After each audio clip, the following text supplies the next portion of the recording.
breaking news this morning. Ecuador has now granted asylum to WikiLeaks founder Julian Assange in Ecuador. Let's get right to CNN's Atika Schubert. She's live for us in London. Good morning, Atika. Good morning. It's good news for Assange and his supporters. A bit of a cheer went up among his supporters here, but it doesn't fundamentally change the situation on the ground. Now that Ecuador has granted him asylum, it simply means that he can stay in the embassy perhaps indefinitely, but it doesn't explain how he can get from the embassy to Ecuador, because as soon as he walks out of the door, it means that he is, sorry, you're right, sorry, we have a lot of protesters walking back and forth here, but it means that if he steps outside of the door, that he could face arrest by British police. So a legal win for him because he's now been granted asylum, but no logistical way for him to get from there to Ecuador at this point.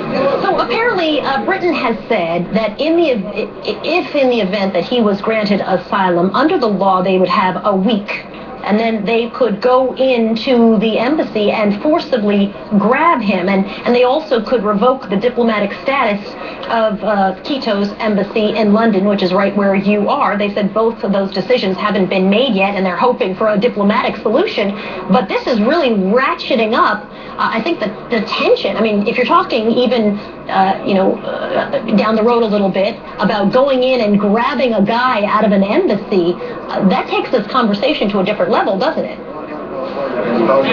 Well, yeah, I mean, this has definitely ratcheted up diplomatic tensions quite a bit. And basically, what Britain has done is they said, we want to solve this diplomatically, but there is an act, there is a law that says we can revoke your diplomatic status if the embassy is being misused.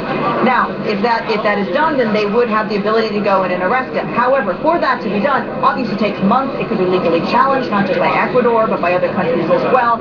So possibly a bit of an empty threat by Britain, but a threat that Ecuador takes very seriously, and they said they feel very threatened by this, and they said they're not going to be bullied, basically, and they stood up to Britain, and the way they've done that is by granting Julian Assange asylum. So now the dilemma is for Britain, what do? They feel that they're responsible for extraditing him to the United States, for he has breached his bail conditions, that he should be arrested, but frankly, as long as he's in the Ecuadorian embassy, they can't go and get him, not without a long legal fight. Yep, we're going to be watching for that. All right, Atika Schubert for us this morning. Atika, thank you very much. Coming up next, actor